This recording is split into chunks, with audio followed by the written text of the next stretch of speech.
এই তো মানুষের বেশি উপকার করো না, এই কারণে বুঝছো যে মানুষে এরকম করে। কিন্তু আমি তো আগে বুঝতে পারিনি, এখন বুঝলাম যে বন্ধুর মতো বন্ধু যদি একটা থাকে তাহলেই চলে, 10টা লাগে না। এই জন্য তো ভাবছি যে তোমাকে আসলে বন্ধুত্বর মর্যাদা দিয়েই। হ্যালো। হ্যালো, আসসালামু আলাইকুম। হ্যাঁ, ওয়ালাইকুম আসসালাম। রিমা, কেমন আছো? জি, ভালো আছি। কেমন ভালো আছো? মানে হাসি মুখে কথা নাই আজকে, বুঝলাম অনেক কষ্টে আছো। কি হয়েছে বলো তো? না, কিছু হয় নাই, কি আর হবে দোষ, বুঝোই তো যে কেমন আছি এই সংসারে। তোমার মনে হয় খুব কষ্টে আছো না? হ্যাঁ, কষ্ট তো থাকবোই, থাকবো না এই কেন? যে দেখো, তোমাকে বারবার বলি একটা কথা, তোমার যদি যত সমস্যা তুমি আমাকে খুলে বলবা, তুমি কেন বলো না? এইগুলো তোমার জন্য ভালো না খারাপ বলো? না, তোমাকে আমি সেটা তো অবশ্যই। তোমাকে আমি কি বানাইছি? বন্ধু পাঠাইছি, তোমাকে আমি অন্য কোনো সম্পর্কে জড়াই নাই কিন্তু। না। আর যদি জড়াইতাম তাহলে ভিডিও কলে, ইমো কল দিয়ে তোমার সাথে আমি অনেক ধরনের অনেক কিছু করতাম, অনেক কিছু বলতাম। আসলে তোমাকে না আমার ভালো লাগে, মনের বন্ধু মতো করে আমি নিতে চাই। তুমি আমার বন্ধু, হ্যাঁ? হ্যাঁ, অবশ্যই, আমি তো তোমার বন্ধুই। তা এই জন্যে বলছিলাম, তো তোমার যদি কোনো কষ্ট হয় বন্ধু, তুমি আমাকে বলবা ক্লিয়ার করে। তুমি কেন কষ্টের কথা বলো না বলো? না, দেখা গেছে সব কথা, দেখা গেছে বন্ধুর কাছে বলতে গেলে না, মানে কেমন জানি একটা বিবেকে বাধা দেয়, এজন্য সব কথা বলি না। হয়তো ভাবতে পারো যে বন্ধু হইয়া বন্ধুর কাছে এত কথা কিসের জন্য বলে, কেন? এই জন্য সব কথা আমি বলি না, ভাল লাগে না কেমন জানি। না রে বন্ধু, আসলে তোমার ভিতরে আমি যে একটা মানুষ পাইছি, এটা কিন্তু আসলে অন্য কারোর ভিতর না পাওয়ার জন্যই তো আমি বন্ধু পাতাই নাই। আর তোমাকে আমার ভালো লাগছে দেখেই তোমাকে আমি বন্ধু পাতাইছি, তাহলে এটা কি আমার অপরাধ তুমি বলো? না না, সেটা তো তুমি অপরাধ না। তোমার সমস্যা, তোমার সুখ দুঃখ তুমি সব কিছু আমার কাছে শেয়ার করবা, কেন তুমি করো না বলো তো? হ্যাঁ, এখন থেকে করব, কারণ এতদিন তো মানে একটু সমস্যার মধ্যে ছিলাম, এজন্য।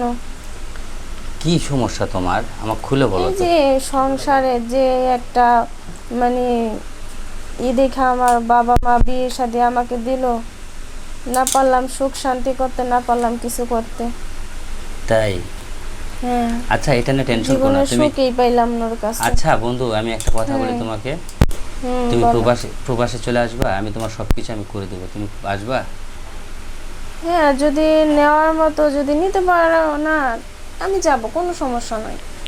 তুমি এসে তুমি আমাদের কাছে থাকবা। আর আরেকটা কথা বলি, কারণ যেটা না বললেও না, হয়তো তোমাকে নিয়ে প্রথমে কোনো কর্ম দিতে না পারলেও তুমি আমাদের কাছে থাকবা, আমাদের খাবার খাবা, আমাদের সাথে একটু সহযোগিতা করে রান্না করে দিবা। এটাতে তুমি যদি তুমি থাকো তাহলে তোমার সমস্যাটা কোথায় বলো?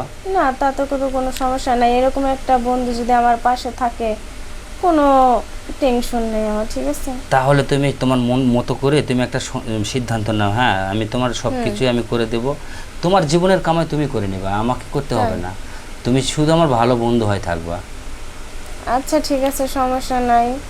শোনো, আমাকে নিয়ে একটা জিনিস তুমি সবসময় মনে করবা বন্ধু, মানুষের কাছে যখন আমি ভালো কিছু করেছি না, হ্যাঁ। তখন কিন্তু মানুষ ভালো ভেবেই কিন্তু আমাকে রাখছে। আর যখন হ্যাঁ, দেখা গেছে অবশ্যই। যে তাদের কাছ থেকে আমি সরে আসছি ভালো করে দিয়ে, তখন কিন্তু তারা আমার উল্টো একটা মানে কথা বলে। এটা নিয়ে মানুষের কাছে কিন্তু আমি মানে ধরা, মানুষ আমাকে কেন বোঝে না, কেন বুঝতে চেষ্টা করে না, আমি এটা বুঝলাম না। আমি কি না করি মানুষের জন্য বলো? এই তো মানুষের বেশি উপকার করো না, এই কারণে বুঝছো যে মানুষে এরকম করে। কিন্তু আমি তো আগে বুঝতে পারিনি, এখন বুঝলাম যে বন্ধুর মতো বন্ধু যদি একটা থাকে তাহলেই চলে, 10টা লাগে না। এই জন্য তো ভাবছি যে তোমাকে আসলে বন্ধুত্বর মর্যাদা দিয়েই আমি তোমাকে আমার কাছে নিয়ে আসবো, তুমি আমাদের এখানে থাকবা। তোমাকে আমি এক্সট্রা রুম নিয়ে দেবো, সব কিছু আমি তোমার মানে দেখছি, তোমাকে আমি আরও ভালো করে দেখবো, তুমি যদি আমার উপর বিশ্বাস রাখো। না, বিশ্বাস তো অবশ্যই আছে, বিশ্বাস যদি না থাকতো, দেখো কতদিন বিয়ের বয়স হয়ে গেল আমার, আর তুমিও আমারে ফোন দাও না, ঠিক আছে, এই জন্য এখন তো বিশ্বাস থাকবে না কেন? বিশ্বাস না থাকলে তো আর কথা বলতাম না, আসলে বিশ্বাস আছে বিদায় আমি কথা বলতেছি। একদিন তোমার জামাই ফোন দিছিল, আমি জানি যে তোমার জামাই তোমার কাছেই আছে, কিন্তু হঠাৎ করে যখন শুনলাম যে তোমার সাথে নাকি এরকম একটা দ্বন্দ্ব হয়েছে, তোমাকে সে ডিভোর্স দিয়েছে বা ডিভোর্স দিবে, কিন্তু আমি তো ডিভোর্সের পরে আমাকে ফোন দিয়েছিল, আমাকে বলছিল যে ভাইয়া এই সমস্যায় পড়ছি, তো আমাকে যদি একটু হেল্প করতেন।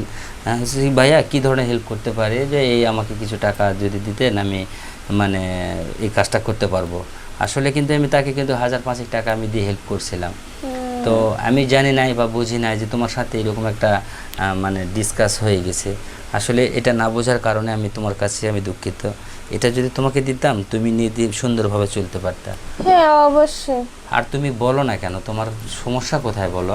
না ওই যে বললাম না, সব কথা যদি বন্ধুর সাথে শেয়ার করি তাহলে বন্ধু খারাপ মনে করতে। এখন যেহেতু মানে হয়ে গেছে আমার, এখন বললে তো কোনো সমস্যা নাই, কারণ আমিও চাই যে এটা ওর আমি যাতে দেখাই দিতে পারি যে দেখ আমি পারি না, না পারি, ঠিক আছে। এই জন্য আজকের পর থেকে তোমাকে একটা জিনিস আমি বলবো, তোমার যখন যেটা প্রয়োজন, তোমার যা দরকার তুমি আমাকে বলবা কিনা সেটা বলো। হ্যাঁ বলবো, বলবো না কেন, অবশ্যই। সত্যি? হ্যাঁ সত্যি। আচ্ছা ঠিক আছে, তুমি এক কাজ করো, তুমি আজকে তোমার হয়তো কথার মোড়টা ভালো আমি পাইতেছি না, কারণ আগে যেরকমভাবে তুমি আমার সাথে কথা বলতা খুব হাসি মুখে রোমান্টিকভাবে, সেটা আজকে বলছো না। আচ্ছা, না বলার জন্য আমি দুঃখিত না। তবে তুমি আমাকে একটা নাম্বার দিবে, আমি তোমাকে কিছু টাকা দিব। আপাতত তুমি এটা নিয়ে চলো, আর আমি তোমাকে রাতে ভিডিও কল দিয়ে কথা বলবো বন্ধু, হ্যাঁ? আচ্ছা ঠিক আছে, সমস্যা নাই।